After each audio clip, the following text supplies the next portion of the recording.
Buenas tardes. En primer lugar, daros la bienvenida a todos los que nos acompañáis.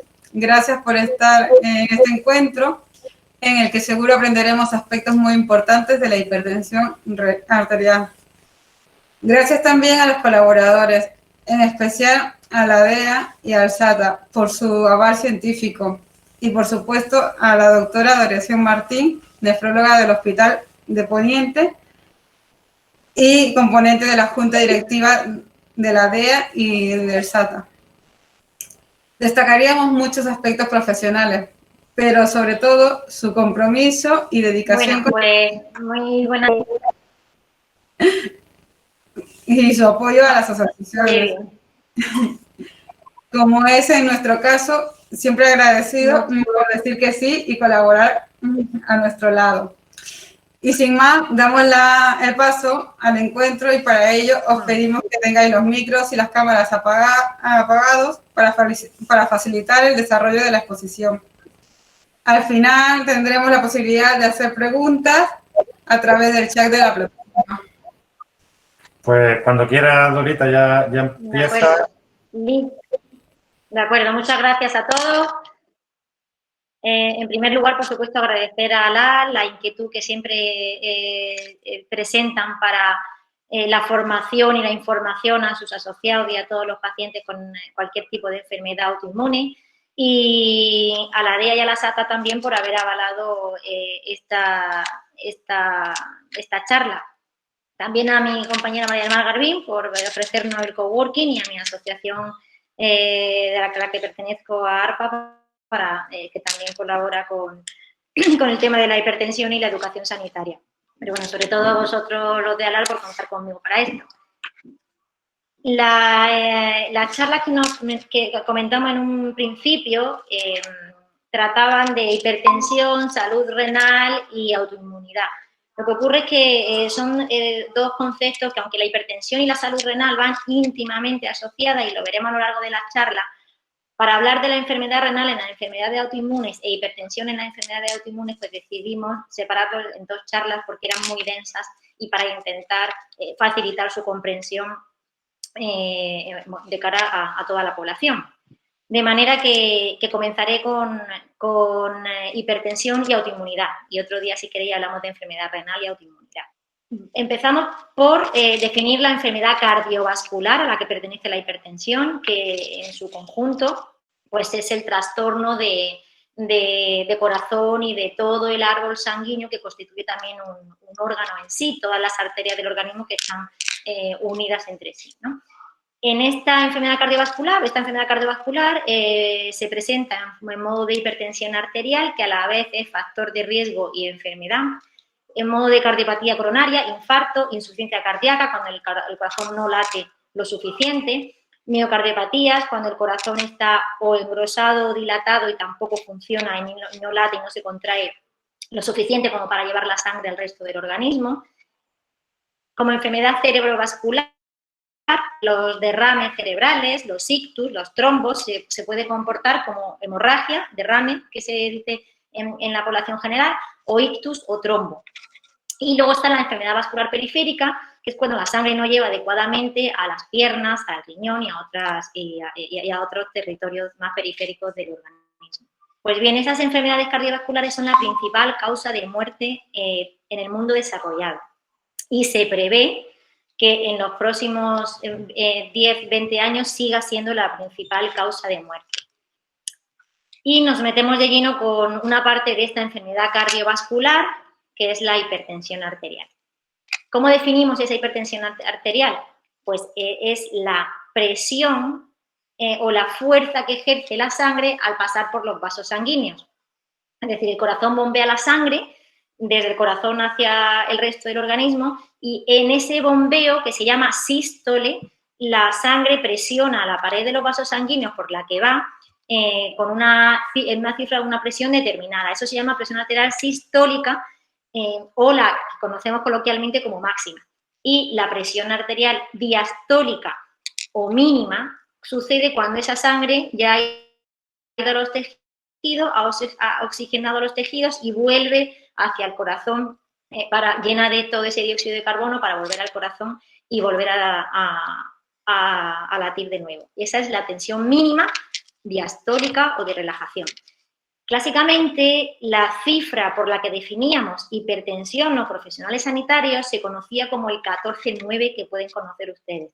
Luego veremos más adelante que la forma correcta de llamarlo es 140-90. Pero este 140-90, 140 para la máxima o sistólica o 90 para la mínima o diastólica, ya está un poco obsoleto. De manera que las guías, tanto europeas como americanas, definen hipertensión. Imagínate, pongan su visión en la columna de la derecha, en la dos columnas de la derecha que informa sobre la definición americana de hipertensión, y ya se ve que a partir de 130-80, como veis aquí, ya se considera hipertensión de grado 1 en los pacientes de América, tanto del norte como del sur. En Europa, sin embargo, nos mantenemos en este 140-90, pero ya definimos normal alta a partir de 130 u 85. Normal alta se puede definir como prehipertensión. Y normal 120-80, pero la tensión óptima, la mejor que puede tener una persona es por debajo de 120 la máxima y por debajo de 80 la mínima o diastólica. ¿Por qué tenemos esos dinteles de presión arterial o esas cifras de presión arterial? Pues porque se ha visto que por encima de esos 130-80, 140-90 que ha bajado a 130-80, por encima de esas cifras, la hipertensión provoca o tiene muchísimo mayor riesgo de provocar enfermedad cerebrovascular, el ictus isquémico trombótico que hemos comentado, la hemorragia cerebral, demencia vascular, que es la causa más frecuente de demencia, provoca infarto o insuficiencia cardíaca, la hipertensión es la causa más frecuente de infarto y de insuficiencia cardíaca, provoca retinopatía que puede llegar a derivarse en ceguera. La hipertensión es la principal causa de insuficiencia renal y junto con la diabetes son las dos principales causas que llevan al paciente a diálisis. Provoca enfermedad vascular periférica y provoca disfunción eréctil que limita muchísimo la calidad de vida de los pacientes. Por eso decíamos que la hipertensión es un factor de riesgo que provoca todo esto, pero que también es enfermedad en sí. ¿Por qué provoca la hipertensión insuficiencia cardíaca? Simplemente les quiero ilustrar en esta imagen. Ven que este es el corazón, un corte transversal del corazón, donde se aprecia el músculo, porque el corazón es un músculo, y las cavidades. Pues cuando el corazón tiene que vencer la presión de los vasos sanguíneos, esa presión tiene que vencerla para que la sangre llegue a los pies, a la cabeza y a todos los órganos, como tiene que vencer, tiene que hacer muchísima fuerza si la presión arterial periférica está alterada o está rígida. El corazón, al ser un músculo y al tener que hacer esa fuerza, al igual que si ejercitamos un bíceps y el bíceps aumenta o cualquier tipo de músculo, pues el corazón también aumenta y se engruesa. Pero ¿y qué ocurre cuando aumenta o se engruesa? No es positivo, al contrario. El porcentaje o el riesgo de infarto y de insuficiencia cardíaca está relacionado con lo grueso de este corazón. Cuanto más engrosado esté el corazón, más riesgo tiene el paciente de infarto. Las arterias coronarias que irrigan al corazón van de fuera hacia adentro, de manera que no están predeterminadas para una obesidad del corazón, digamos, y las arterias, cuanto más engrosa el corazón, menos llegan las arterias al final. De manera que esta es la hipertrofia cardíaca y una de las causas por las que la hipertensión provoca insuficiencia cardíaca y infarto. Aquí tenéis el corazón, un corazón de verdad cortado por la mitad, y aquí lo tenéis ya muy dilatado cuando ya está totalmente agotado y no puede contraerse. En las arterias ocurre algo parecido. Esta es una arteria normal con su pared y por aquí van los glóbulos rojos, la sangre y el distintos elementos del plasma y de la sangre. Cuando la presión de la sangre ejerce una fuerza contra estas arterias, contra esta pared de las arterias continua, podemos pensar que la pared de la arteria se defiende y se engruesa, dejando muy poquito espacio para la sangre y aumentando así la posibilidad de los trombos y los infartos de aquellos territorios distales a estas arterias. Si esta arteria, por ejemplo, es la arteria del pie y está muy engrosada, hay mucha posibilidad de que el pie se infarte, al igual que pasa en el riñón, al igual que pasa en los distintos territorios del organismo. ¿Y con el riñón qué pasa? ¿Por qué la hipertensión afecta a los riñones? Pues miren, este es el riñón cortado también transversalmente. La corteza renal, que es todo esto, es la parte pensante del riñón, la que fabrica la orina. Luego va por los túbulos y la orina, ya se conduce hasta la pelvis, el uréter, la vejiga y la uretra y sale al exterior. Bueno, pues si agrandamos una de estas milimétricas partes del riñón, tenemos el glomérulo, que es el que filtra el riñón, y luego ya por todos estos túbulos va la orina hacia el exterior. Este glomérulo, que como ven aquí está la sangre y el espacio urinario, es como un colador. Digamos que aquí está la parte de la sangre y aquí está la parte de la orina. Y el riñón es como una gran membrana que si la estiramos, mediría kilómetros y kilómetros, pero la podemos enrollar y forma esa forma de judía que tiene el riñón. Pues en este colador, cuando viene la sangre va a una determinada presión. El riñón filtra los productos de desecho y lo que no tiene que desecharse, porque sea bueno para el organismo, como las proteínas, las vitaminas, distintos elementos, no los filtra. Es un órgano muy inteligente. Imaginamos que este riñón es como una red, pero es una red en 3D, no es una red monocompartimental, es una red en 3D.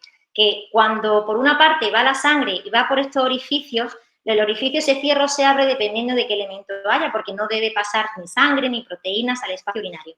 Pues imagínense que la sangre va por una parte de la membrana y la orina por otro. Imagínense que enchufamos una manguera a presión fuerte, fuerte, fuerte, sobre una gasa que se podía imitar, ¿no? O una red, esta membrana. Si le enchufamos una manguera a presión, estas fibras se terminarían rompiendo, esta membrana, esta gasa se terminaría rompiendo y así se estropea el riñón por la hipertensión. Una presión arterial muy fuerte termina estropeando el riñón porque rompe esta membrana de filtración glomerular. De manera que la enfermedad vascular es la principal causa de insuficiencia renal crónica en las consultas externas de nefrología, y esto ya hace muchos años y sigue manteniéndose así, y junto con la diabetes, las dos son las principales causas de insuficiencia renal crónica y hemodiálisis. Y ustedes se preguntarán, ¿pero cuál es la mala, la alta o la baja? Que la preguntan muchos pacientes. Ambas pueden perjudicar y ambas son factores de riesgo cardiovascular. Lo único que en la población joven, que tiene una arteria un poquito más sana, la hipertensión que suelen tener los jóvenes es la diastólica, es la misma. Una persona joven suele tener una hipertensión igual de 130-10, 130-100 o 130-95. Una persona muy anciana suele tener una hipertensión de 160-70 o 160-60. Pero ambas son malas para la enfermedad cardiovascular. De manera que podéis ver aquí que a cada 20 milímetros de mercurio de aumento de la presión arterial máxima de la sistólica, o cada 10 milímetros de mercurio pasar de 70 a 80, de 80 a 90 o 90 a 100 de la presión arterial diastólica, se dobla la mortalidad tanto por ictus, por enfermedad cerebrovascular o por infarto de miocardio. Y por supuesto esto se amplifica con la edad. Pero tanto la máxima, la sistólica, como la mínima de la diastólica son perjudiciales desde el punto de vista cardio o cerebrovascular. Otra importancia de la hipertensión, y es por todo esto que os he comentado, tanto lo de la cerebrovascular como vascular, como cardiovascular, es que la hipertensión arterial es la principal causa modificable de muerte en el mundo desarrollado. Como ven aquí, en el mundo desarrollado son las barras en rojo, la hipertensión junto con el tabaquismo son las principales causas de muerte en el mundo desarrollado, y lo más triste que en el mundo subdesarrollado, que son las barras en amarillo, también la hipertensión es la causa más frecuente de mortalidad después del peso insuficiente, de la inanición, del hambre y del sexo no seguro. Pues la tercera causa es la hipertensión. De ahí la importancia de la misma. En la población general, más de un tercio de los pacientes tienen hipertensión arterial. Y si nos vamos a los pacientes mayores de 65 años, un 60% nos encontramos que tienen hipertensión arterial. Es decir, 1 de cada 3 adultos sufre hipertensión. Y 1 de cada 3 adultos con hipertensión no sabe que es hipertenso. Y 1 de cada 3 adultos que se está tratando de la hipertensión no está bien controlada esa hipertensión. Lo veremos más despacio ahora. Es una enfermedad silente, por eso no se sabe si se tiene o no se tiene, a menos que se mida con un manguito de presión, que veremos cómo se hace, y además no está bien controlada. Todo eso hace que la hipertensión sea la causa de muerte de casi de 10 millones de personas en el mundo y que sea la causa de la mitad de los infartos agudos de miocardio y de la mitad de los derrames cerebrales. Y esto en la población en general. ¿Qué pasa con el lupus? Pues en el lupus, que ya lo comentamos hace un par de años en el Día Mundial del Lupus, que lo celebramos en Almería, la causa de mortalidad del lupus ha ido variando a lo largo de los años. Fijaros en esta gráfica que va desde 1970 a 2005, va variando, por supuesto ha disminuido considerablemente y nos alegramos por ello, ha disminuido bastante la tasa de mortalidad en el lupus, pero ha cambiado la causa de la misma. Si anteriormente, en los años 70, la causa más frecuente de muerte en el lupus era la propia enfermedad del lupus, la renal entre ella y las infecciones que tenían los pacientes de lupus por inmunosuprimirse, ahora en la actualidad la principal, la segunda, porque aquí tenemos una causa que sale otros, que es un cajón de otras causas de muerte. La enfermedad cardiovascular supone el 36% de la mortalidad de los pacientes con lupus, o sea que es muy importante ese porcentaje dentro de esta población. ¿Y por qué? Pues podéis ver aquí que los pacientes con lupus tienen un 2,6%, un 2,6 más de riesgo de presentar un infarto que la población general, 2 veces también más riesgo de presentar un accidente cerebrovascular, un infarto o un derrame, y también más de 2 veces riesgo con respecto a la población en general de presentar una enfermedad vascular colectiva. En este estudio de 137 pacientes con lupus, como veis, más de la mitad de los pacientes con lupus, un 51%, tienen hipertensión. También otro 46% tenía colesterol alto, la dislipemia, y un 12% diabetes. Pero el principal factor de riesgo cardiovascular en esta serie de pacientes con lupus era la hipertensión.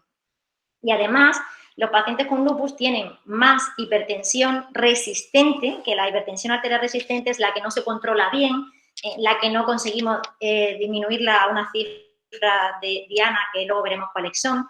Pues los pacientes con lupus tienen mayor hipertensión arterial resistente que la población general. Y esta hipertensión resistente lleva a mayor mortalidad que la población general. Es decir, pacientes con lupus que tienen hipertensión resistente se mueren más que aquellos que no la tienen. En el antifosfolípido, este estudio, por ejemplo, de 96 pacientes en Portugal, hace ya 10 años, ellos describen que en el SAF, en el antifosfolípido primario, hay un 46% de pacientes con lupus y en el secundario un 61%. Ya sabéis que el secundario es porque está asociado a lupus. Es decir, que hay unas cifras de hipertensión bastante significativas en el síndrome antifosfolípido. Y ello, que tenemos que verlo después también, y no quiero pasar por alto, fijaos las cifras de sedentarismo en los pacientes con antifosfolípido, un 56% y un 68%. Todo esto lleva a que los pacientes con antifosfolípido también tengan mayor riesgo vascular que el resto. Igual aquí no lo veis bien, pero es un cuadro de pacientes con síndrome de Sjögren primario, varias series diferentes de distintos países, y ven que la frecuencia de hipertensión en sus pacientes, que comparada con pacientes de la misma edad y sexo que no tienen síndrome de Sjögren, y ven como hay un mayor porcentaje de hipertensión en los pacientes con Sjögren primario que en los pacientes sin Sjögren primario. En la artritis reumatoide igual, la muerte por causa vascular en la artritis reumatoide duplica a la población general presentándose la hipertensión hasta en un 73% de los pacientes. Hay mucha variabilidad en distintos estudios porque algunos son retrospectivos, otros prospectivos, unos tienen la cifra de tensión en 140, 90, otros más bajito, pero hasta un 73% de los pacientes con artritis reumatoide presentan hipertensión. Y lo que es más grave, que ocurre como en la población general, que solo el 23%, en este estudio, solo el 23% estaban tratados. Y de los que estaban tratados, solo la mitad estaban bien controlados. Por ello, los pacientes con artritis reumatoide e hipertensión tienen mayor riesgo relativo, un 1,8, de sufrir infarto que los pacientes con artritis reumatoide sin hipertensión. Es decir, que no todo en lupus, antifosfolípido, artritis reumatoide, no todo es la enfermedad autoinmune, sino que lleva comorbilidad cardiovascular, que es la causa más importante de fallecimiento. Y sabemos todo esto, ¿ahora qué? He dejado estos dos cuadros primero porque quiero que presten atención a estos dos conceptos de diagnóstico y tratamiento en la enfermedad cardiovascular. El diagnóstico son resultados que se arrojan en un estudio, evaluación, un análisis determinado, que tiene como propósito reflejar la situación de un cuerpo en este caso, para llevar a cabo un tratamiento que pueda o prevenir, sería prevención primaria o secundaria, o tratar el diagnóstico o la enfermedad que hayamos diagnosticado. ¿Por qué digo esto en tratamiento, en este ámbito, en este escenario de hipertensión? En la hipertensión en la enfermedad autoinmune y en la población general no nos va a llegar, no duele. Desgraciadamente la hipertensión lleva muchos años en proceso o presentándose o ya está muy evolucionada. Muchas personas, muchos pacientes dicen, no, pero yo cuando tengo la tensión alta me duele la cabeza. Eso no es siempre así. Y igual duele la cabeza cuando ya está muy alta y ya es tarde para evitar esa hipertrofia cardíaca, ese engrosamiento del corazón o esa insuficiencia renal o esos pequeños ictus en la cabeza que luego nos llevan a demencia en un futuro. Y por ello, ¿cómo la diagnosticamos? ¿Cómo podemos saber si somos hipertensos o no? Pues simplemente midiendo la tensión. Si no somos hipertensos, pues cada vez que pasemos por una farmacia, bueno, cada vez, si paso por una farmacia todos los días, evidentemente no, pero ahora veremos cada cuánto hay que medir la tensión, cuando pase por una farmacia o cuando vaya al médico o a la enfermera, ¿me puede tomar usted la tensión? O si en la familia o en el domicilio alguien es hipertenso y tiene un aparato, un esfigmomanómetro, pues también medirse la tensión de vez en cuando. Os quería reflejar la entrevista que usualmente tengo con los pacientes o tenemos con los pacientes cuando vienen a una consulta de hipertensión. Yo le suelo preguntar al paciente, uy, ¿de cuándo tiene usted la tensión alta? Y me dice, uy, pues desde hace mucho. Digo, ¿pero cuánto es mucho? ¿5, 10, 20 años? Y dice, bueno, pues unos 10 años o así aproximadamente. Le pregunto, antes de que le diagnosticaran esa hipertensión y le dijeran que usted es hipertenso, ¿se tomaba la tensión? Y me dice, no, ¿por qué? Digo, porque entonces no sabemos si esa tensión lleva 10 años o así o más tiempo. Es decir, yo en la historia clínica pongo paciente diagnosticado de hipertensión hace al menos 10 años, pero puede ser que lleve con la hipertensión 15, 16 o 17 años. ¿Qué cifra suele tener? Le pregunto al paciente. Y me dice, bien. Cuando voy me dicen que bien. Digo, pero ¿cómo que bien? ¿Qué es bien? ¿Cuánto es bien? Y me dice, no sé, ahí me dicen que está bien cuando voy al médico o a la enfermera o a la farmacia. Y le digo, ¿cuándo va usted al médico o a la enfermera o a la farmacia? Pues uno va al médico o a la enfermera o a la farmacia generalmente cuando ya ha desayunado, ya se ha tomado sus pastillas, ¿no? Y ese momento para medir la tensión no es el adecuado porque ya se ha tomado la pastilla de la tensión antes y ya han pasado 2 horas, 1 hora o media hora. Y tampoco me dice, pues si quiere usted, yo me levanto, me ducho, desayuno, voy, me tomo la tensión y luego me tomo la pastilla. No, tampoco. La pastilla ha de tomarse a primera hora de la mañana. No puede esperar 1, 2 o 3 horas a tomarse la pastilla porque los eventos cardiovasculares o cerebrovasculares suelen presentarse de forma más frecuente a en la primera hora de la mañana. Desde el despertar al levantarse son los momentos más agudos para poder presentar un infarto. Entonces no podemos dejar la tensión alta ni 1 hora, ni media hora, ni 2 horas. La consecuencia, la consecución de esto sería, que lo que le digo siempre a los pacientes cuando vienen a la consulta es, uno se levanta, va al baño, hace pis, vuelve a la cama, se queda 5 minutos descansando, se mide la tensión la apunta en un registro, en una libreta, se toma la pastilla de la tensión y luego ya se ducha, desayuna y ya lo que crea conveniente. Pero ese debe ser la consecución de momento en cuanto a medir la tensión arterial. ¿Y cómo monitorizamos? O sea, ¿cómo monitorizamos una persona que ya es hipertensa? Pues como he dicho, al pasar por una farmacia, pues no, porque ya me he tomado la medicación, no nos vale. Al ir al médico, tampoco nos vale porque ya me he tomado la medicación. Y con el aparato de mi madre, si viven juntos, sí, pero si no, tampoco. Insisto entonces en que la tensión hay que tomarla con esfingomanómetro en domicilio antes de la ingesta de la medicación. Los esfingomanómetros no están subvencionados por la Seguridad Social.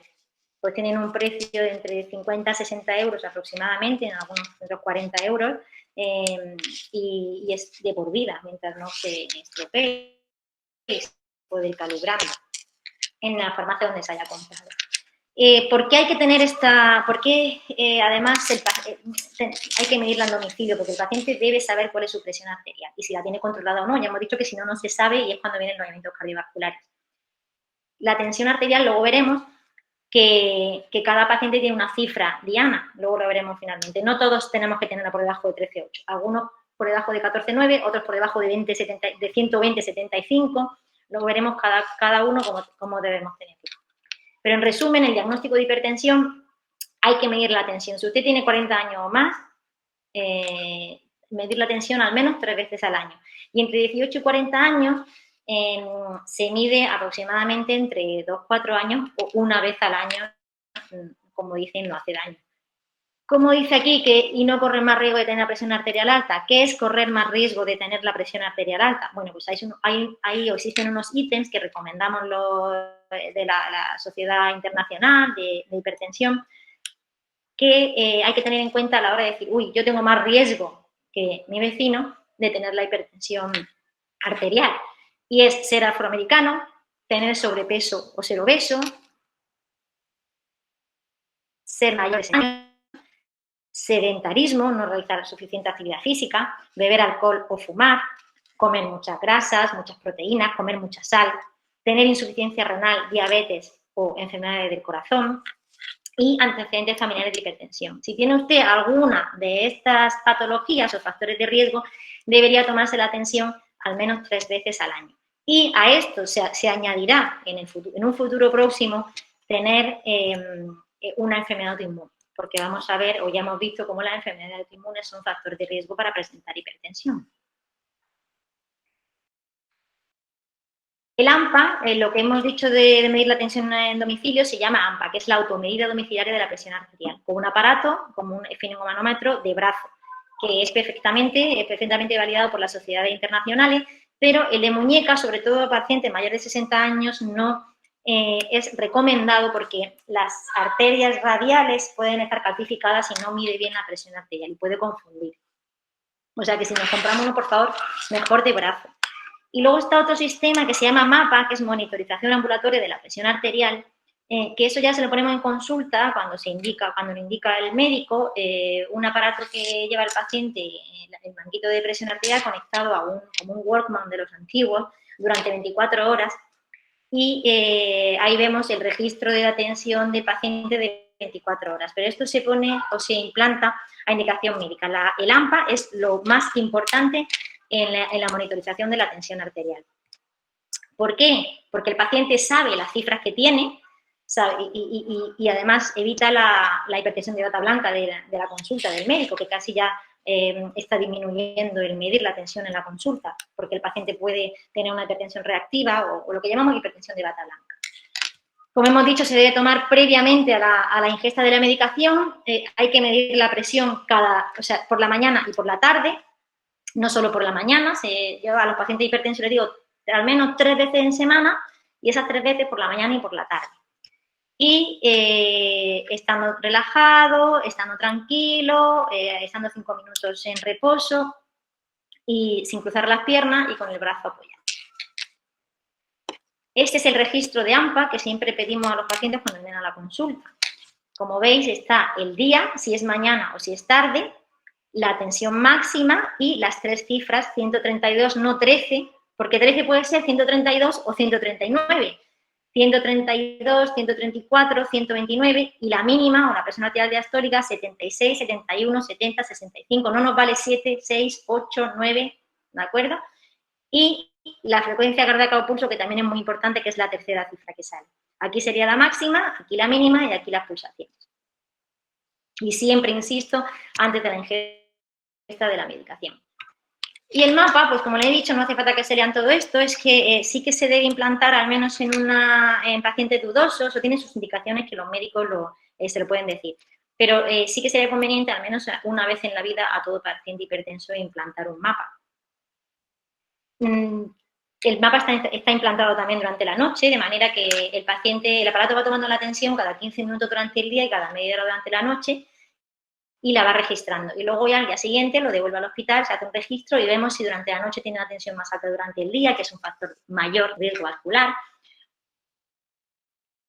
o la tensión arterial media que tiene el paciente, o determinados valores que para el médico nos sirven para ajustar el tratamiento.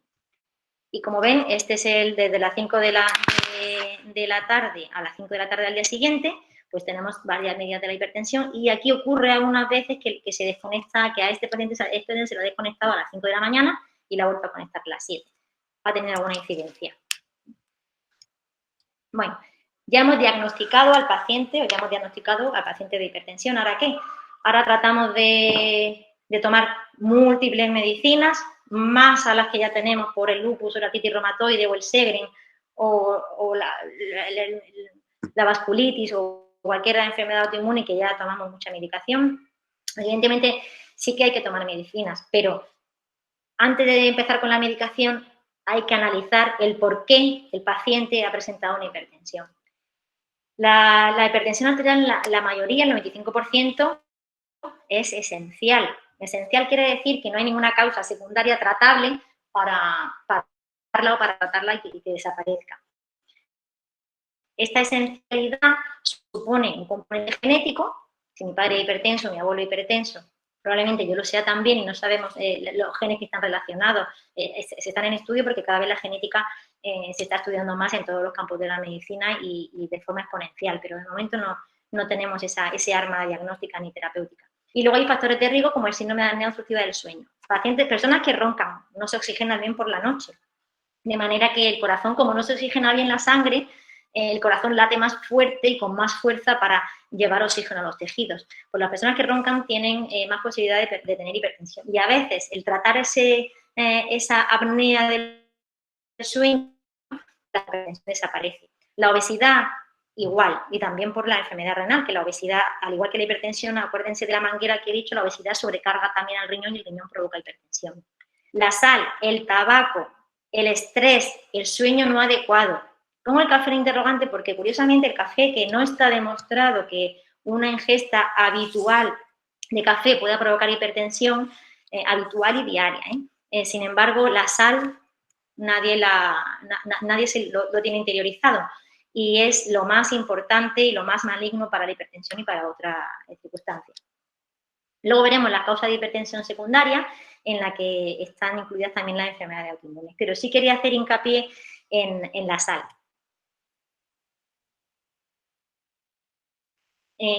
La sal es necesaria, es cloruro sódico, y es necesaria para muchísimas funciones del organismo. Para la contracción muscular, para la sinapsis neuronal, para tener una presión adecuada.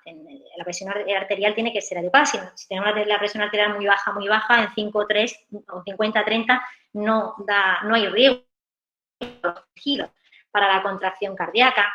Y esta sal, este cloruro sódico, se filtra en el riñón, como hemos dicho, en ese colador, pasa por varios túbulos y se va o reabsorbiendo la sangre otra vez. Luego otra vez a lo largo de los túbulos el riñón va manejando esa sal para que si hay diferentes bombas que vemos aquí, canales, para que si hay exceso de sal en el organismo, la excretemos por la orina. Pero cuando el riñón no funciona o el exceso de sal es prolongado y hay una carga excesiva, el riñón también se satura y no puede excretar esa sal. De manera que se provoca la hipertensión y además la insuficiencia renal por saturación. Miren, el PubMed es una del Medline, es una de las bases de datos en las que los médicos, los sanitarios buscamos búsqueda bibliográfica, donde estudiamos. Si incluimos los términos hipertensión y sal, encontramos casi 18.000 ítems o artículos asociados a la hipertensión y a la sal, cómo la sal influye en la hipertensión, el efecto del sodio en la dieta en la hipertensión, el efecto del sodio de la sal en el riesgo cardiovascular, cómo la dieta alta en sal influye en la hipertensión y en la microbiota, en lo que comemos. O sea que hay más de 18.000.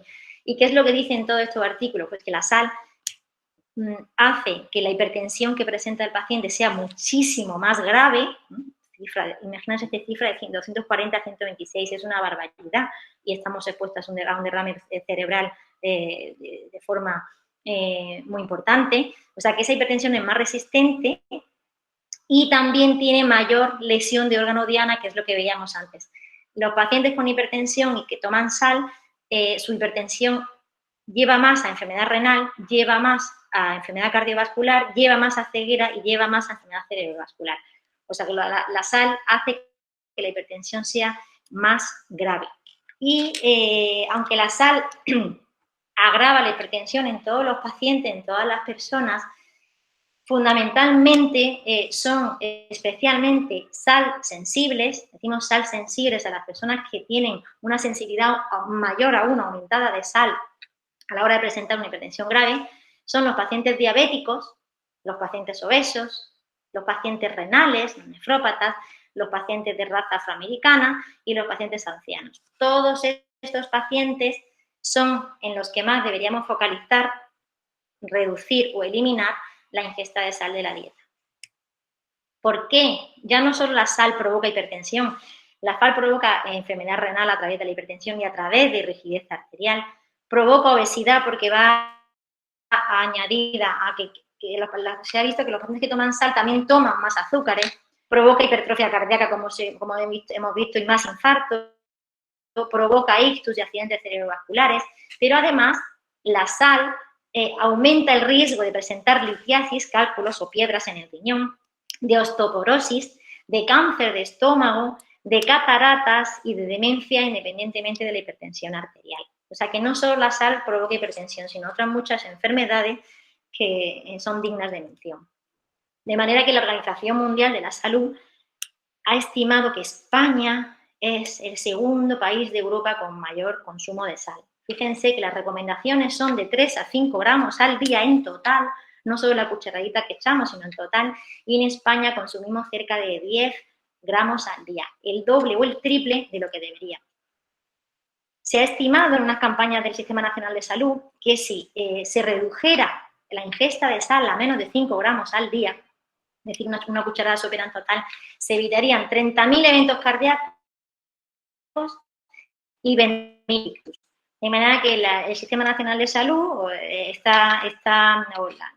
Ministerio, están elaborando planes de colaboración para mejorar la composición de comidas, bebidas y todo esto para disminuir la enfermedad cardiovascular, que es la que más mata a nuestra población.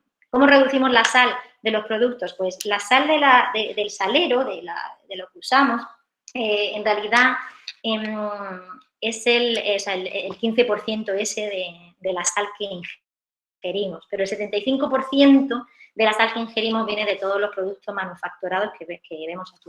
O sea que lo mejor sería comer los productos lo más natural posible.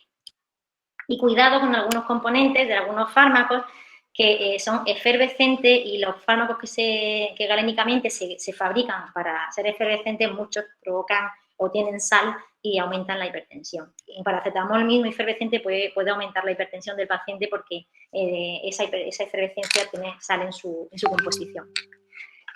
Por eso, y en 2018 elaboramos este libro que se lo comentamos a la Junta Directiva de la Asociación ALA, José María, esta semana pasada, y además el año pasado, en 2019, con Almería como capital gastronómica, pues estuvimos difundiendo desde la Asociación ARPA este libro de más de 50 tapas sin sal, en el que también estaba avalado científicamente por la Sociedad Andaluza de Hipertensión. Y en este libro incluimos más de 50 tapas elaboradas por chefs de la zona, de El Ejido, de Almería y también de otras provincias de Andalucía, pero en mayor parte de El Ejido y Almería, o la zona del Poniente, mejor dicho, y Almería. Y son más de 50 tapas elaboradas con contenido bajo o sin sal, para que, bueno, podamos mejorar nuestra calidad de vida comiendo sin sal.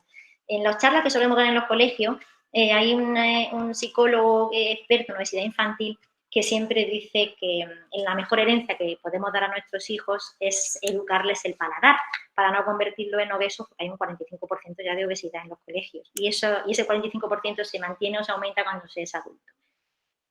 Si se acostumbra a nuestros hijos a comer sin sal desde el principio, el niño no te va a pedir sal, porque ya tiene el paladar acostumbrado a ello.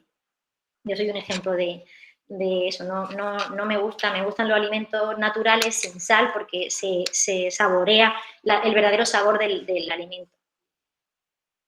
Bueno, ya llevaré la semana que viene a la sede de ALAR varios libros de este ejemplar, de varios ejemplares de este libro de más de 50 tapas sin sal, pero bueno, la Junta Directiva tiene el enlace directo para su descarga gratuita y en el coworking de aquí de Ejido me está diciendo María del Mar que también podéis retirarlo.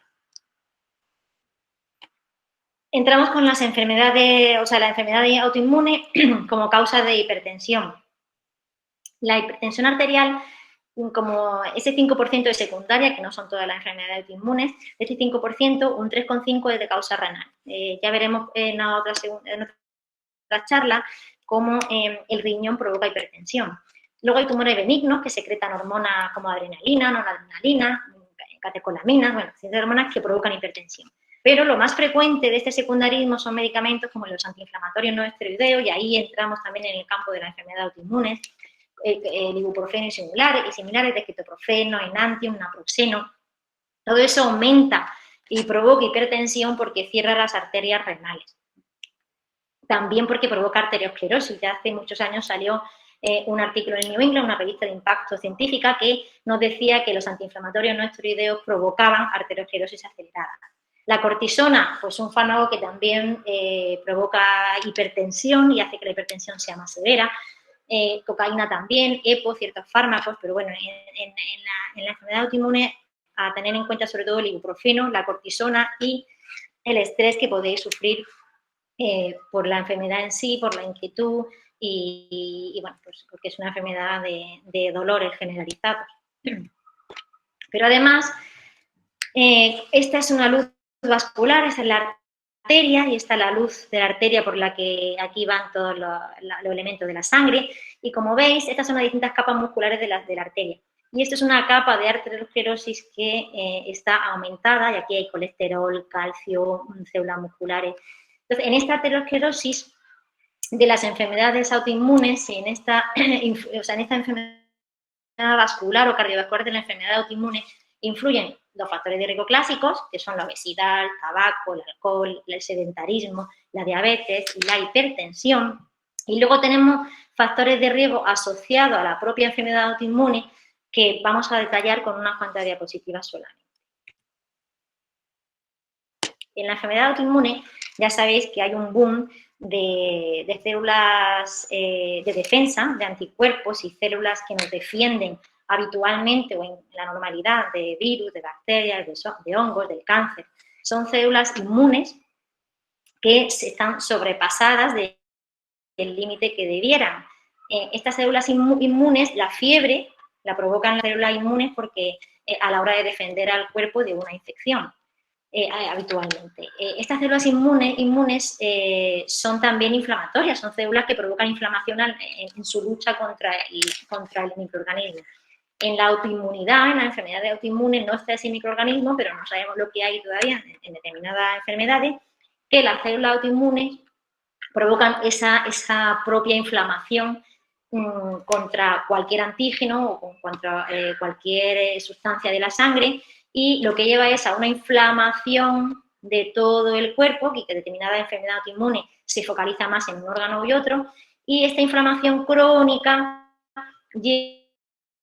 lleva a daño en el órgano diana, ya sea en el riñón, en la arteria, en el corazón, porque ya sea a nivel de anticuerpo o ya sea por las propias defensas, los propios linfocitos, los propios leucocitos, pueden hacer daño en las arterias, que se unen de hecho al endotelio, que es la pared de dentro de la arteria, y la dañan, y pueden provocar hipertensión por arteriosclerosis, que es esa pared cubierta de la arteria por dentro que está llena de colesterol, de calcio, de fibras musculares, de colágeno, de cicatrices y estrecha la luz de la arteria.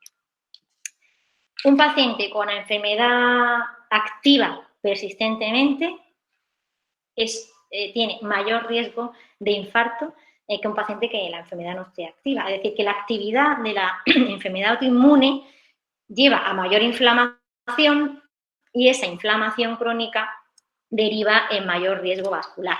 Esta es la arteriosclerosis, este es un artículo muy bonito que nos plasma la fisiopatogenia, el rol de la arteriosclerosis en la enfermedad autoinmune, pero que lo que nos lleva a decir es que los enfermos con enfermedades autoinmunes crónicas tienen mayor riesgo de arteriosclerosis que los pacientes que no, de la misma edad y género o sexo que no tengan esa enfermedad autoinmune. Y como veis, esta placa, esta arteriosclerosis, puede ser porque hay anticuerpos, en este caso antifosfolípidos, que se han unido a la pared de la arteria. Este es como si cortáramos aquí transversalmente y tenemos esta pared vascular aquí, se depositan anticuerpos y hacen que la pared reaccione y se engruese a ese daño endotelial. En el lupus eritematoso sistémico, sabéis, este artículo lo plasma muy bien, que los pacientes tienen una arteriosclerosis más acelerada que los pacientes de la misma edad y género, según va pasando además la década de edad. Otras causas de enfermedad vascular en el lupus, pues también el colesterol, que tiene más que la población general, la hipertensión, que hemos dicho, el estatus cuando la mujer pasa a no tener ya la menstruación, el fumar, también hay muchos pacientes que fuman, el lupus neuropsiquiátrico por el estrés que puede suponer la depresión o distintas alteraciones neuropsiquiátricas, anticuerpo antifosfolípido, la duración de la enfermedad, pues todo ello son factores que van acumulándose en un paciente con lupus y que puede llevarle a tener más enfermedad cardiovascular y más hipertensión. Y como veíamos antes que los lúpicos tienen una hipertensión resistente mayor que la población general, en esta hipertensión resistente influye también que tienen mayor colesterol, mayor triglicérido, mayor dosis de prednisona y mayor ingesta de inhibidores de la calcinurínica. Ahora veremos cuáles son los inhibidores de la calcinurínica, que son el tacrolimus y la ciclosporina. Y también los pacientes que tienen esta hipertensión resistente lúpicos tienen mayor velocidad o mayor PCR en la sangre. Eso quiere decir que tienen más inflamación. Además, el paciente con lupus tiene hasta un 73 o en algunos casos 90% de afectación renal y también otro tanto pericárdica y cardíaca. El corazón, el tener afectación del riñón y el tener afectación del corazón hace directamente que se tenga mayor hipertensión. La afectación cardíaca en el lupus, ya sea el pericardio, miocardio, las válvulas del corazón o las arterias del corazón, todo eso puede llevarnos a tener una hipertensión arterial más frecuente que pacientes que no tengan afectación cardíaca. Y en cuanto a nefritis lúpica, que es la segunda de todas las biopsias renales que hacemos en España, de todas, no solo de los lúpicos, de todas, es la segunda causa de patología renal biopsiada, la segunda. Fíjense la frecuencia de la nefritis en el lupus. Y tiene una incidencia de cerca de 100 casos nuevos anuales en este registro que llevamos los nefrólogos de España. ¿Y cómo se manifiesta el lupus en el riñón? Pues se manifiesta mediante el daño en esa membrana que habíamos dicho, que se enfocaba la manguera, pues en esa membrana se rompe el riñón, en este caso no por la manguera, sino porque se depositan los anticuerpos en el riñón. Al depositarse los anticuerpos en esa membrana y romperla, hace que pase proteínas, sangre, que por eso tienen proteinuria o sangre en la orina. El hecho de tener proteinuria en rango nefrótico es más de 3,5 gramos de proteinuria al día, hacen esta serie de lupus juveniles, que sea el principal factor de riesgo para la arteriosclerosis precoz. Es decir, que el tener solo proteinuria, y eso ya se sabe en los pacientes hipertensos y en otras enfermedades no lúpicas, el tener proteína en la orina hace que se tenga más arteriosclerosis y más enfermedad cardiovascular, tanto en la población general como en el lupus. En el antifosfolípido, ¿Por qué en los pacientes antifosfolípidos tienen más hipertensión y más enfermedad cardiovascular? Pues igual que en el lupus, porque se depositan los anticuerpos en el endotelio, porque hay más aterogénesis. Tengan en cuenta que en el antifosfolípido hay trombos dentro de las arterias que dificultan que haya, hace infarto, ¿no? Dificulta que haya flujo hacia distalmente del órgano y se provocan más infartos. El antifosfolípido también provoca cardiomiopatía del corazón, hipertensión pulmonar, trombo en el corazón, y todo esto hace que el paciente tenga más enfermedad cardiovascular y más hipertensión. En el síndrome de Sjögren, bueno, disculpad por un rollo en inglés, pero bueno, es muy sencillo, yo se lo digo. Este trabajo de hace 2 años vio cómo los pacientes con síndrome de Sjögren primario, con menor de 50 años,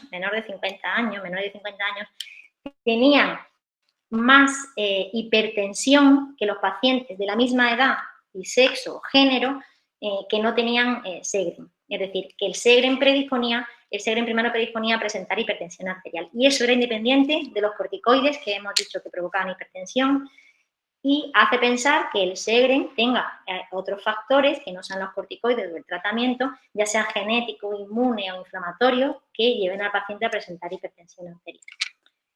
Y esta misma serie vio cómo, juntando todos los factores de riesgo que tenían los pacientes con Sjögren, ya era obesidad, corticoide, fumar, la hipertensión, como ven en este cuadro, era uno de los que más influía a la hora de la enfermedad cardiovascular o tener esa arteriosclerosis, esa arteria engrosada que va a provocar luego los infartos. Es decir, que de todos los factores de riesgo cardiovasculares clásicos, la hipertensión era el más importante. ¿Y por qué el Sjögren tiene? Ya hemos dicho que no solo es por los corticoides. Pues se ve que, que se cree que por los propios autoanticuerpos del Sjögren, el síndrome SECA y la propia inflamación, al igual que el resto de las enfermedades autoinmunes, hace que este daño inmunomediado vaya a las arterias, provoque daño endotelial, e incluso cuando se tiene el anti-RO del Sjögren, que puede provocar el bloqueo congénito del corazón, provoca la miocarditis, pero esto es poco frecuente en el síndrome de Sjögren. Todo esto puede llevar a un aumento en la hipertensión y la morbilidad cardiovascular. En el síndrome de Sjögren no hay de forma frecuente, de forma importante, afectación cardíaca, es poco frecuente, salvo los anti-RO y el bloqueo cardíaco congénito. La afectación renal tan solo aparece en un 5%, pero este 5% veremos luego que no es tan real. Me refiero para que si los pacientes con Sjögren tienen mucha afectación renal, como pasa en el lupus, eso puede influir en el riesgo cardiovascular o en la hipertensión, ¿no? Porque el riñón afecta a la hipertensión, o el riñón provoca hipertensión. Pero los pacientes con Sjögren, aunque haya hasta un 67% en algunas series con afectación renal, hay una media, o se estima una media aproximada del 30%. La edad en la que se presenta la afectación del riñón en el síndrome de Sjögren suele ser mayor de 50 años y de 2 a 7 años después del diagnóstico del síndrome de Sjögren primario.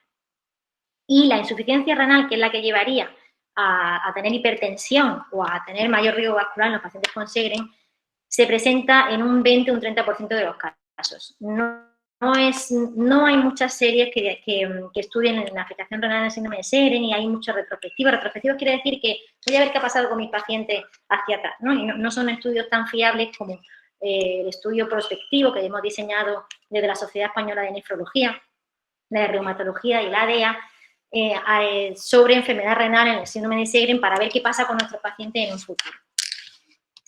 Y en la artritis reumatoide, pues ya dijimos que había un doble o 2 veces más que la población general que se muere de causa vascular, y en cuanto a hipertensión, pues tenemos de un 4 a un 73% de los pacientes con hipertensión en la artritis reumatoide. La artritis reumatoide que tiene hipertensión tiene más infarto que la artritis reumatoide que no tenga hipertensión, y como vimos, solo un 23% estaban tratados, y de esto solo la mitad la tenían controlada. Esto lo hemos visto antes en la frecuencia de hipertensión en la enfermedad, en la artritis reumatoide.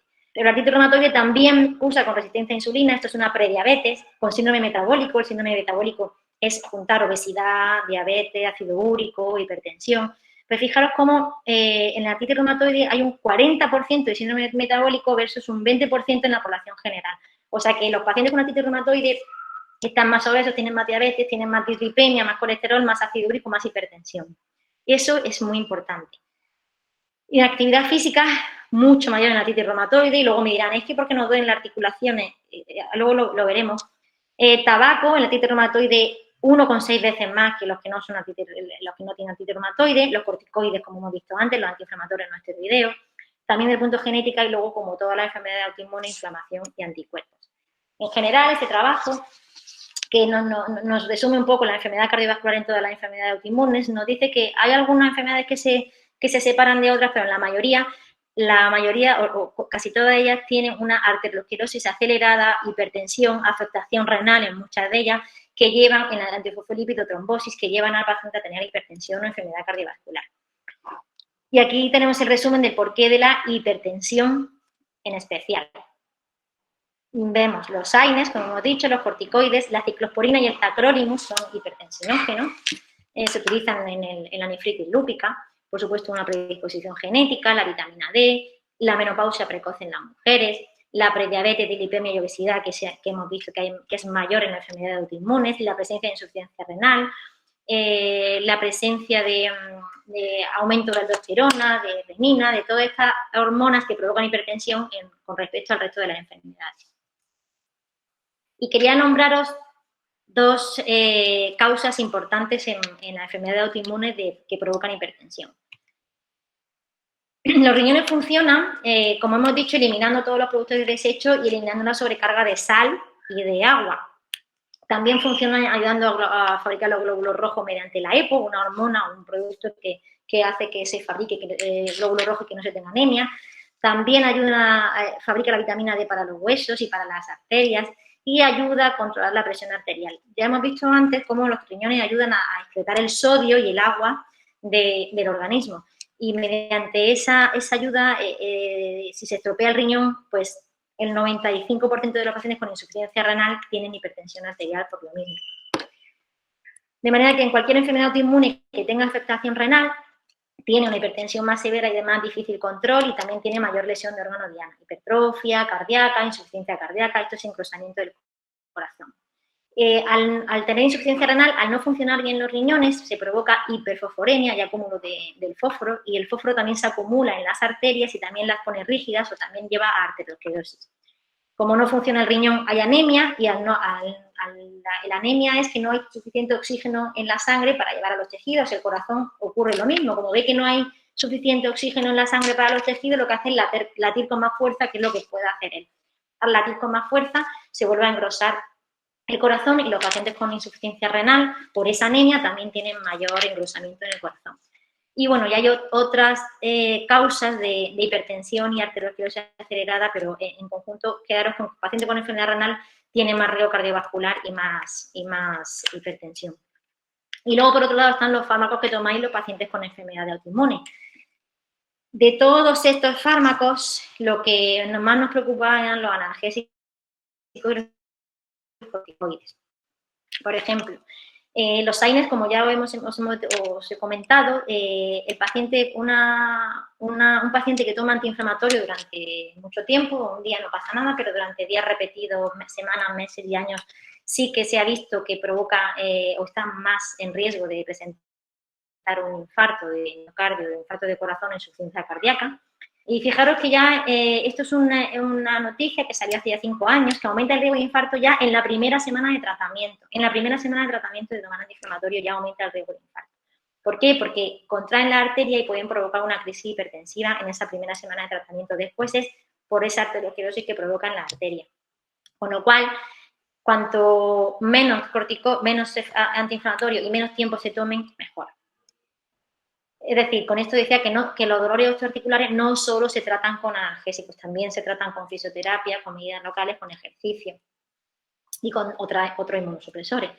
Los corticoides son deletéreos, son malignos tanto para la diabetes, como para el colesterol, que aumenta el colesterol hidroglicérido, aumenta la obesidad porque aumenta, ya lo habréis presentado todos, que el hambre se multiplica, y también son proarterioscleróticos, pero fijaros que aumenta la presión arterial más de 2 milímetros de mercurio. De 140 puede aumentar a 142, o sea, a 160, es decir, es importante ese aumento de presión arterial que pueden provocar los corticoides.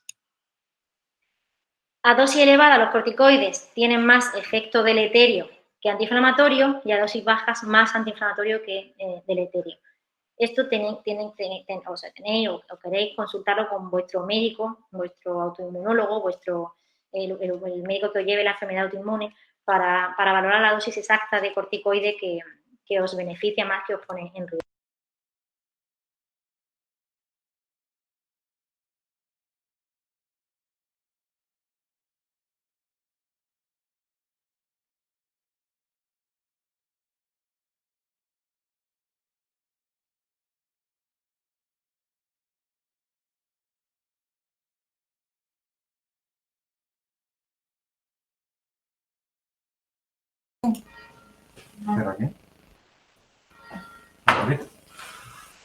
Dorita, perdona, es que te han silenciado el micro.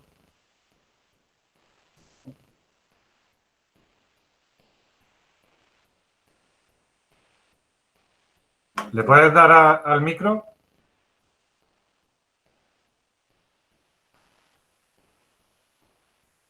Sí. Ahora, perfecto.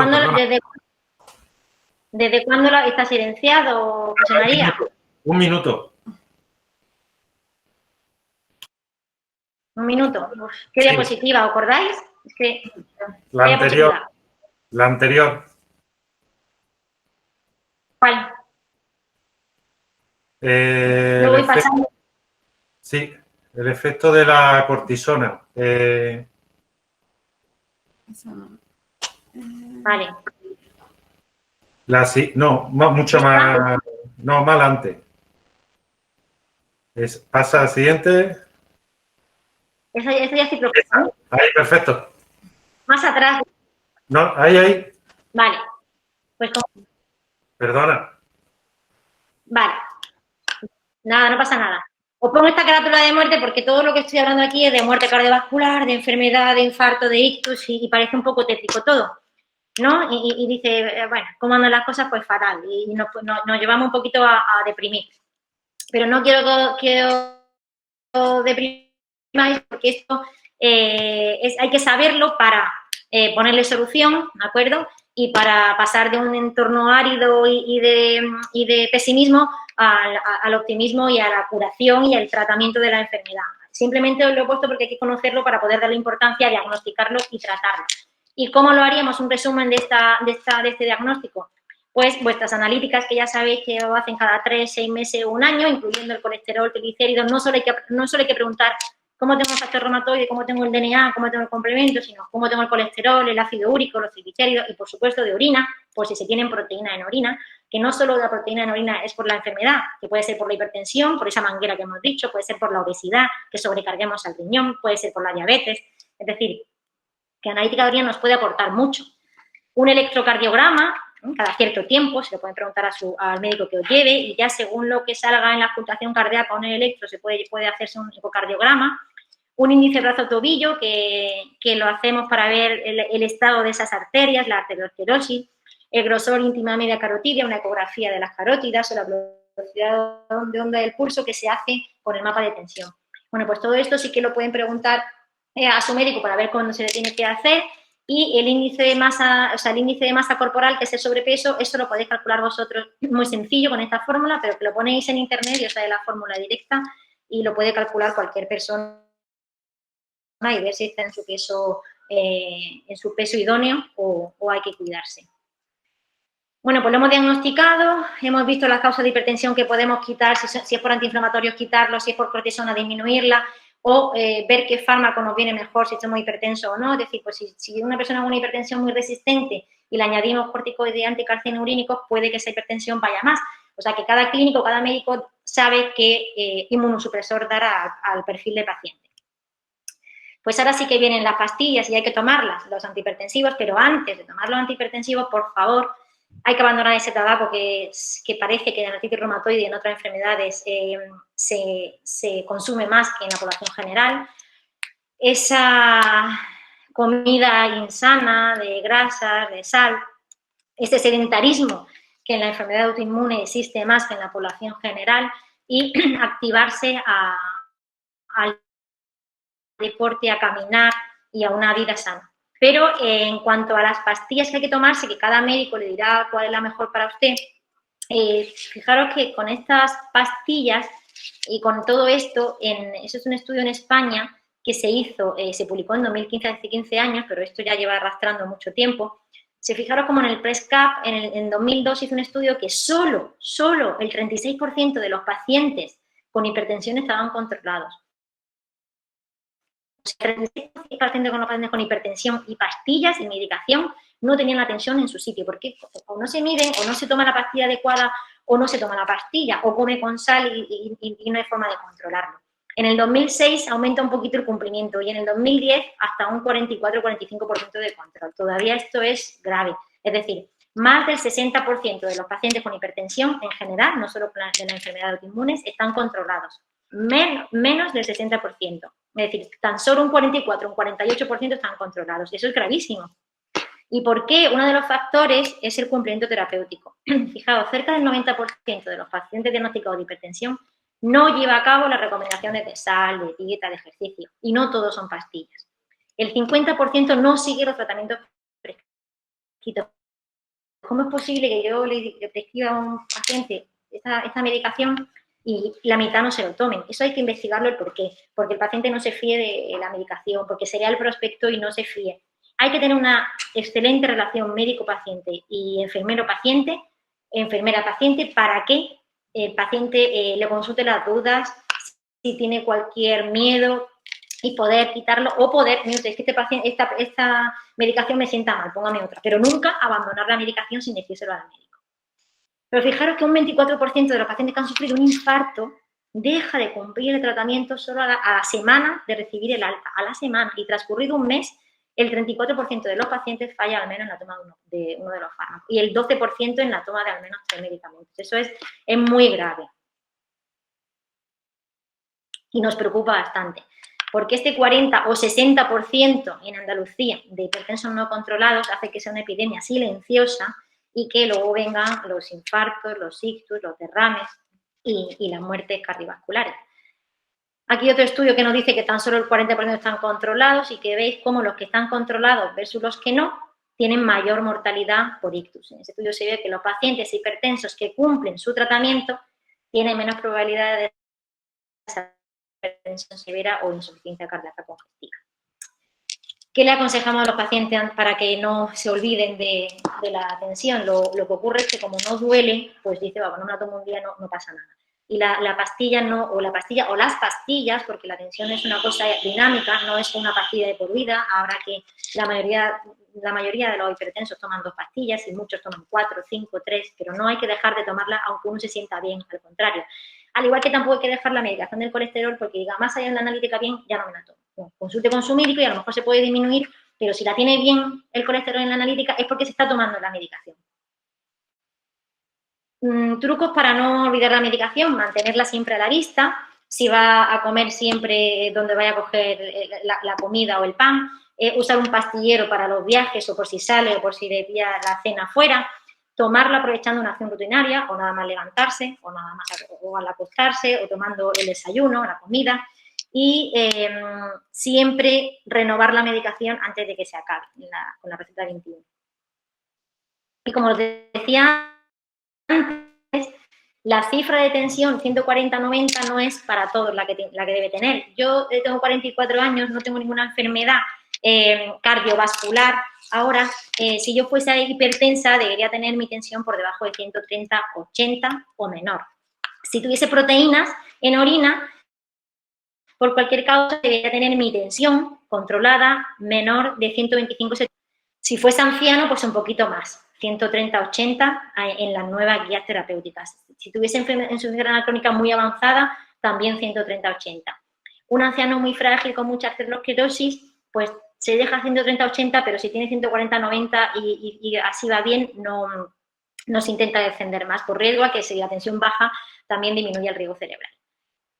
Si tiene infarto de corazón, la presión arterial mínima debería estar por encima de 60. Es decir, que no todos son 140-90, sino que según cada enfermedad hay que tener una tensión u otra. Y esa debéis preguntarla a vuestros médicos para que os digan qué cifra de tensión es la que tengo yo que tener. Por eso hay que individualizar cada persona su cifra. Pero este eslogan de conoce tus números me gustó mucho porque el paciente debe saber, y por eso es el AMPA, la automedida de la presión arterial, esa libreta que hay que tener en domicilio para saber qué cifras tenemos y si la tenemos mejor o peor controlada. También, ¿por qué? Porque la tensión no me tomo una pastilla y me controlo de por vida. La tensión es muy dinámica y varía a lo largo de los años de la persona. Si toma más sal, si toma menos sal, si aumenta de peso. En Almería, en la estación del año, no es lo mismo en invierno que la tensión aumenta que en verano, que con el calor las arterias se dilatan y la tensión disminuye. Y sobre todo en pacientes frágiles, ancianos, en verano hay que tener mucho cuidado porque igual en los meses de calor hay que dejar una pastilla, pero luego volverla a introducir en otoño e invierno. Con los invernaderos pasa lo mismo. Entonces, hay que tener un control siempre de por vida de la tensión arterial y no tomar una pastilla en el olvido. Porque ahora puede necesitar una pastilla, pero dentro de 2 años o 3 meses o 5 años puede necesitar 2 o dentro de 10, 3. No es una cosa estática. La dieta adecuada, la Sociedad Española de Hipertensión ha elaborado una dieta que se llama DAS para pacientes hipertensos y ahora os digo dónde podéis descargarosla. Bueno, está en este enlace, pero hay una página que se llama la página del hipertenso, que es una página dentro de la Sociedad Española de Hipertensión que da todos los consejos a los pacientes. Es una página dedicada al paciente y ahí viene la dieta DAS. Esta dieta DAS lo que lleva sobre todo es reducir la ingesta de sal, de alcohol, de grasa saturada y azúcar y añadidos, que es la siguiente pandemia, de decirlo así, la sal y el azúcar, y aumentar frutas, verduras, cereales integrales, huevo, aceite de oliva, aguacate, semillas, nueces, todo eso lo podéis ver ahí. En lugar de la sal, que podemos añadir, yo sé cocinar muy mal, pero en lugar de sal, cualquier hierba aromática, tomillo, romero, cúrcuma, pimienta, cualquiera, menos la soja japonesa que también tiene sal en su interior. Podemos alinear con limón, con vinagre, evitando todas las salsas prefabricadas y todo lo enlatado y precocinados. Cuidado con el potasio, que para los pacientes hipertensos sin insuficiencia renal es fundamental para controlar la tensión arterial. Cuanto más potasio para controlar esa tensión arterial, pero los pacientes con insuficiencia renal hay que tener cuidado porque como no se elimina ese potasio puede dar lugar a arritmias si se toma en exceso. Y esta es la página que les decía del Club del Hipertenso, que está en la página de la SELELA. Este es el enlace y en el que viene pues, la definición, el riesgo, las consecuencias, tratamiento, si es la mujer, y luego hay dietas también específicas para un mes, de una semana, para poder pues, tener una mejor calidad de vida. En 2018, las recomendaciones del EULAR, de la Sociedad Europea de Artritis Reumatoide y de Enfermedad Autoinmune, ya hicieron mucho hincapié en la necesidad del ejercicio físico, la actividad física en los pacientes con artritis reumatoide, osteoartritis o espondiloartritis. Siempre se ha creído que los pacientes con artritis reumatoide deberían moverse menos por las articulaciones y parece que es todo lo contrario. Como veis, todos los estudios realizados van a favor de realizar ejercicio físico versus en contra del sedentarismo y de no realizarlo.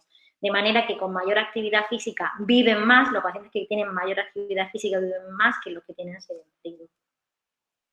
De manera general, el ejercicio mejora la flexibilidad en las articulaciones de pacientes con artritis, fortalece los músculos, retrasa el deterioro del tejido óseo cartilaginoso, fortalece los huesos, aumenta la actividad diaria física, mejora el estado de ánimo, la energía, mejora la higiene del sueño, ayuda a perder peso, el gasto cardíaco, el corazón lo mejora el ejercicio físico, disminuye la presión arterial. Es muy típico que el paciente después de hacer ejercicio se tome la tensión y dice, es que la tengo baja, digo, es que la presión, el ejercicio físico aeróbico, el aeróbico, no el de levantar pesas, el aeróbico disminuye la presión arterial y por supuesto mejora el colesterol, el triglicérico y la diabetes.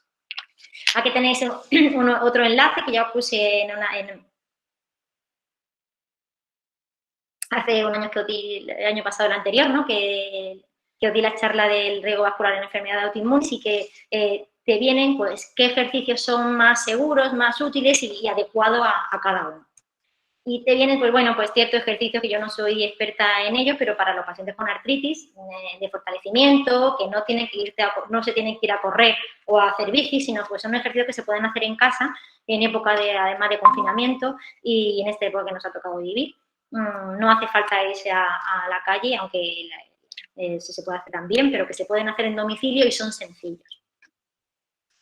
Y con esta diapositiva creo que termino dando las recomendaciones de una dieta mediterránea, que estamos aquí al lado del Mediterráneo, sin sal, o sea, sin sal desde ya, sin sal añadida y sin alimentos preparados, precocinados, caminar o hacer ejercicio físico en la medida de lo posible de cada uno, evitar el tabaco y las grasas, tomarse, medir la tensión arterial con manguito de brazo, analítica de sangre y orina y, por favor, cumplir el tratamiento médico y no abandonar el tratamiento ante cualquier duda, el médico tenemos una relación con él para no abandonarlo unilateralmente.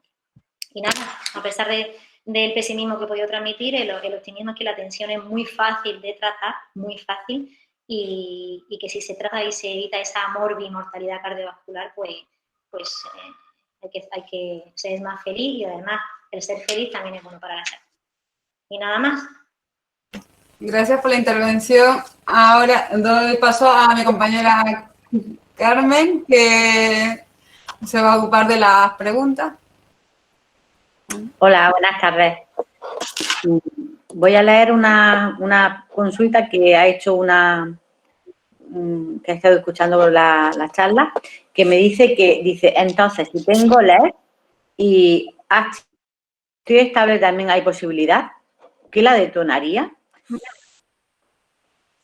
No te he oído nada, Carmen, solo el final.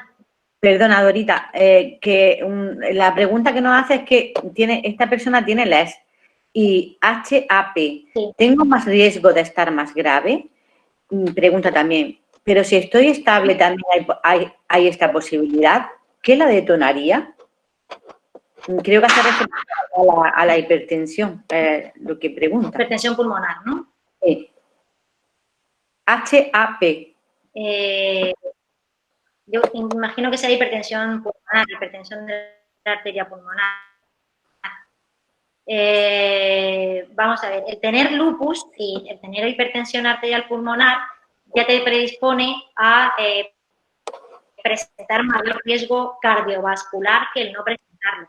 Evidentemente, el no tener actividad de la enfermedad, el estar estable, por supuesto, te da una tranquilidad mayor a la hora de este riesgo de tener más enfermedad. Pero depende mucho de los años que lleve de la enfermedad, del tratamiento que haya llevado, si ha necesitado muchos corticoides, si ha tomado anticarcinurínicos. Supongo que si tiene hipertensión arterial pulmonar, igual ha recibido levosimendan, o sea, vasodilatadores periféricos, ¿no?, que bajan la hipertensión, la presión arterial.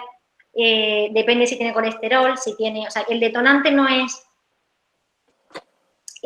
por supuesto, un brote de lupus puede llevar a hipertensión. Un brote de nefritis lúpica, casi todos se presentan con hipertensión.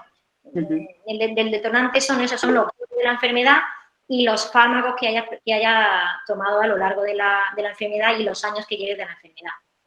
Pero como no podemos tener ciertas alarmas, por eso hay que monitorizar la tensión. Si por lo menos una vez al mes me tomo la tensión, si soy lúpica y tengo también hipertensión pulmonar, y con mis analíticas de sangre y orina, pues voy viendo cuándo es el momento para tomarme algo para el colesterol, algo para la tensión, algo para el azúcar.